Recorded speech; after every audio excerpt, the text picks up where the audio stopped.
So TGV ada buat tayangan awal untuk Papa Zola The Movie. So mungkin aku akan menjadi orang yang paling pertama untuk tengok movie ni guys. So di video kali ini aku akan tengok filem Papa Zola The Movie. So stay tune dan tengok video ni sampai habis. Kita menuju ke Texas. Betul tak Texas kan? Texas. Guys, ini kita dah sampai Texas Chicken. Ini macam nak order makanan. Reti ke order mesin. So inilah penampakan kita pada hari ini. Pengayap. Pengayap. Okay guys, mari kita tengok. Enak sekali guys. Kasih like dulu ya. Kasih like. Nak Raja makan apa? Raja terpaksa makan pasti milk. Hari ni kita terus menuju ke TGV untuk order tiket. Jadi nanti kalau ada orang dekat belakang cakap tu, But what the hell, boy?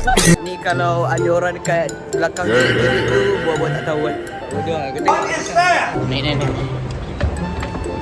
Naik terus. Betul my fun show. Kita kena buat apa? Kita kena buat apa ni? Baju siapa? Kita kena apa ni? Kita kena apa ni? Kita kena apa ni? Kita kena lari dorang gila kan? Ya guys. Dari cepat. Mantap. TGV sini mas. Let's go. Ni dia 16 tahun. Ni Papa Zola nombor 3. 345. Kita teman sini orang main arcade. Tapi masa Dapat ke tak? Tengok. Ngam. Confirm. Depan sangat. Dapat. Wih, dapat.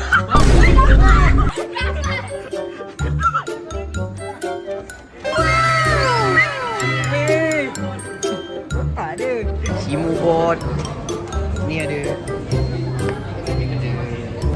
Judy Homes. Guys, ini tengah beratur. Nak masuk Papa Zola.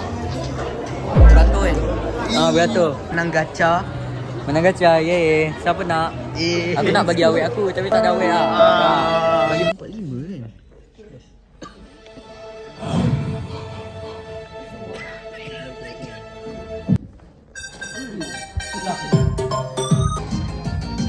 Ini nak main ni.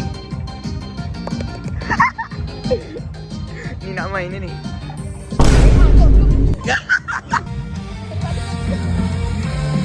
Yes, ini kita dah habis. Macam mana dia? Macam mana tadi? 10/10 jadi auto MVP. Sokong hutang. Diorang tengah main.